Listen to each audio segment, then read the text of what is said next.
Sultan Sambas Sultan Negeri, Kek Marik zaman udah bebasan. Sultan Sambas Sultan Negeri, Kek Marik zaman udah bebasan. Jagelah anak bini, mundak dijage dimakan zaman. Jagelah anak bini kalah dimakan zaman.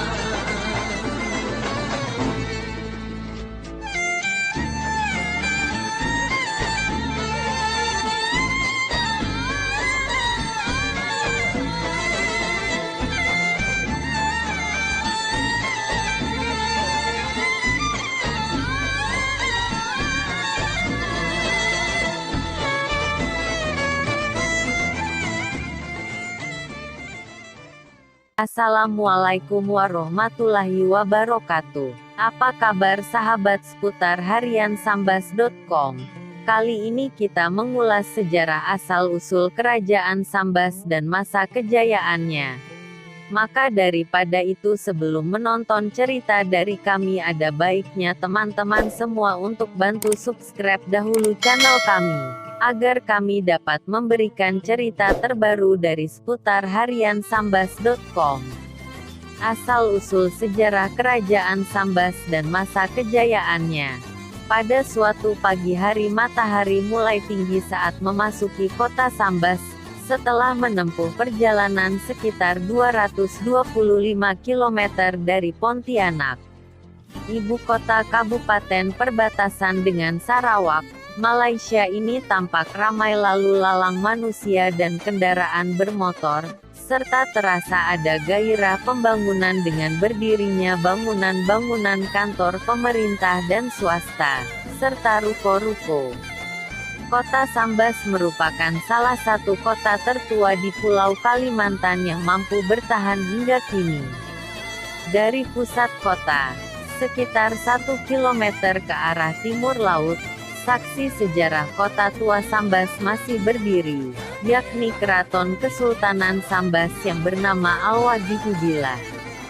Kesultanan Sambas, menurut sejarawan, mulai berdiri sejak pemerintahan Sultan Muhammad Safiuddin pertama, tahun 1631 sampai tahun 1668. Namun bangunan keraton yang berdiri menghadap Muara Ulakan, persimpangan 3 sungai, yakni Sungai Sambas Kecil, Sungai Teberau dan Sungai Subah, didirikan mulai Sultan kedua, Sultan Muhammad Tajuddin pertama atau biasa disapa Raden Bima, yang berkuasa pada tahun 1668 sampai tahun 1708. Sedangkan bangunan keraton yang ada kini berdiri merupakan pembangunan kembali pada zaman Sultan Muhammad Mulia Ibrahim Safiuddin yang memerintah Sambas pada tahun 1931 sampai tahun 1944. Seperti halnya keraton etnis Melayu lainnya, emas sangat mendominasi warna bangunan istana, yang tegak dengan bahan kayu belian, kayu besi. Warisan budaya ini terawat cukup baik, dan masih bisa bercerita tentang kejayaan daerah Sambas di zamannya. Bagi wisatawan yang berkunjung ke keraton, tidak dipungut bayaran. Wisatawan sebelum memasuki keraton utama yang menghadap ke barat itu akan memasuki gerbang segi 8 dengan hamparan halaman depan yang luasnya hampir sama dengan lapangan sepak bola. Di tengahnya terdapat tiang bendera yang bentuknya menyerupai tiang pancang bendera di kapal besar. Di sekitar tiang terdapat 3 meriam yang siap menjaga tiang bendera itu, konon didapatkan dari pasukan Inggris. Di sisi lapangan sebelah utara terdapat Masjid Jami Keraton yang bangunannya juga kokoh dari kayu belian. Masjid Agung bagi Keraton Sambas itu asal mulanya kecil seperti musola, namun pada tahun 1885 mulai dikembangkan menjadi Masjid Jami yang biasa disebut Masjid Agung. Kesultanan Sambas. Warna masjid juga didominasi kuning emas dengan beberapa bagian diselingi warna hijau. Namun untuk tempat berwudu sudah berubah dari aslinya, karena bentuknya merupakan bentuk bangunan baru. Sholat di sini adem dengan sirkulasi udara yang cukup sejuk, kata salah satu pengunjung keraton, yang berasal dari daerah luar Sambas.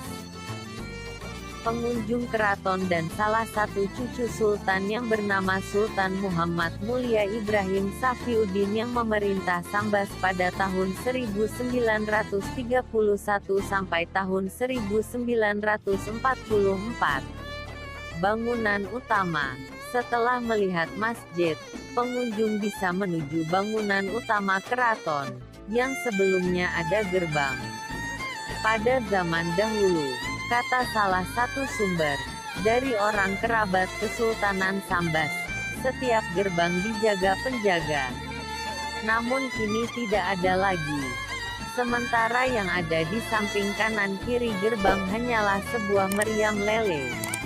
Memasuki bangunan utama, pengunjung aktif peninggalan keraton yang masih terawat cukup baik, dan kondisi keraton yang bersih. Di ruang utama tampak 4 buah kaca cermin besar berukuran sekitar 2 kali 1 meter persegi, dengan bingkai yang berornamen khas Eropa. Sepasang kaca cermin hadiah dari kerajaan Belanda, dan sepasang kaca cermin lainnya hadiah dari kerajaan Perancis. Kemudian tampak foto-foto para sultan yang pernah berkuasa di Sambas dan kerabat keraton. Selain itu ada foto makam ayah Sultan Sambas pertama, yakni Sultan Tengah bin Sultan Muhammad Hasan, Sultan Brunei ke-9, yang berlokasi di Sarawak, Malaysia. Nah, begitu dekat bukan antara hubungan kerajaan Brunei dengan kerajaan Sambas. Sultan Tengah sendiri sebetulnya penguasa di Sarawak, yang merupakan adik Sultan Abdul Jalilul Akbar, Sultan Brunei ke-10. Salah satu foto yang menarik adalah foto yang dibuat tanggal 1 Agustus tahun 1937. Di foto tersebut tampak Sultan Mulia Ibrahim yang berpakaian jas dan berdasi, serta memakai tutup kepala peci hitam beserta rombongan berjalan beriringan akan bersilaturahmi ke rumah orang kaya Lela, yang berada di Kampung Tumok, Sambas. Dalam rombongan terdapat wanita-wanita. Sebagian ada memakai dengan berkebaya biasa tanpa penutup wajah, sedangkan sebagian wanita berkebaya dengan wajahnya tertutup sarung dan hanya sebatas mata saja yang terlihat. Wanita yang berkebaya biasa itu sudah bersuami, sedangkan wanita yang memakai tutup kepala sarung dan hanya mata saja yang terlihat itu berarti masih gadis, kata narasumber kita sewaktu kita tanya. Itulah perbedaannya wanita zaman dahulu. Jadi, pria Sambas dahulu kalau ingin meminang gadis, sulit melihat wajahnya. Mungkin untung-untungan juga dapat cantik atau tidak.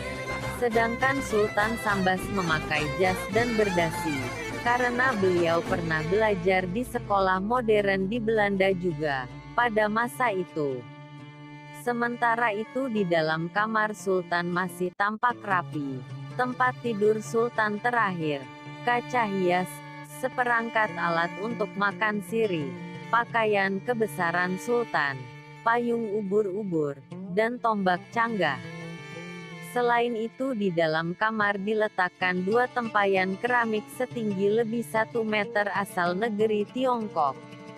2 tempayan ini sekarang disimpan dalam lemari kaca, sehingga pengunjung masih bisa melihat tapi tak bisa menyentuhnya.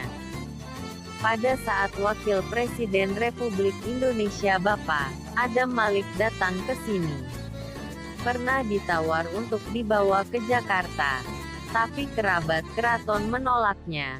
Kata tuan rumah Kesultanan Sambas, dia memperkirakan keramik ini dari abad ke-18. Kemudian di bagian tengah keraton terdapat beragam pedang dan pakaian untuk prajurit keraton. Ini digunakan saat tradisi keraton saja. Bangunan utama keraton diapit dua bangunan yang lebih kecil ukurannya. Yang sebelah kiri merupakan dapur keraton, sedang yang sebelah kanannya untuk tempat penyimpanan pusaka dan tempat penampungan prajurit dahulunya. Pusaka yang masih dirawat berupa 7 meriam kecil yang beraneka ragam dengan ukuran bervariasi sekitar 30–50 cm. Diceritakan meriam pusaka ini merupakan hasil pertapaan para sultan di sini. Kata dari salah satu sumber kita, yang masih kerabat keraton. Meriam-meriam pusaka yang disimpan dalam lemari kaca itu memiliki nama masing-masing, yakni Raden Mas, Raden Putri, Raden Sambir, Raden Pajang, Ratu Kilat, Pangeran Pajajaran dan Panglima Guntur.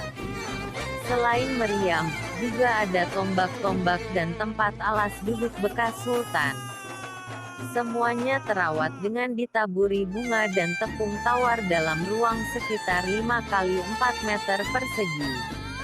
Tidak setiap orang diperkenankan untuk melihat barang itu ke sini.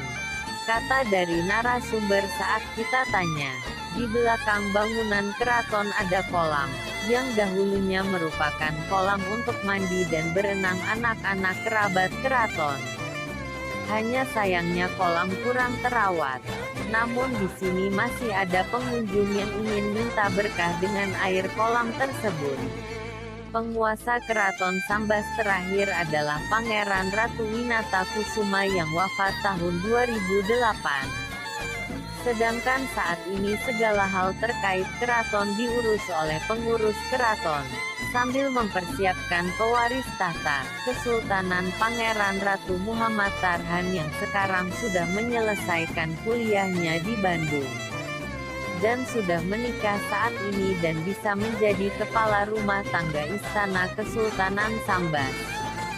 Berwisata ke Keraton Sambas memang bisa cukup menyingkap lembaran lama kejayaan Sambas. Namun pelestarian Keraton Sambas kiranya masih perlu dukungan dari pemerintah Kabupaten Sambas. Khususnya Dinas Pariwisata, bila dikemas lebih baik, akan membawa kenangan indah tentang sejarah Sambas. Ini warisan budaya yang sangat berharga dan perlu dilestarikan. Kalau bisa pengunjung yang datang diberikan brosur tentang keraton, dan ada kerajinan khas keraton, bisa menjadi memorabilia bagi kami pengunjung dari jauh. Ada yang dari Pontianak, dan ada juga yang dari Jakarta. Bahkan kalau masuk dipungut biaya, tak masalah. Yang penting terjangkau bagi wisatawan domestik. Kata salah satu pengunjung yang datang dari Jakarta. Keraton Al-Watrihu bila harus dipertahankan untuk dilestarikan, agar anak cucu tidak hanya tahu Kesultanan Sambas dari cerita dan buku, tetapi mereka bisa melihat sendiri sambil berwisata.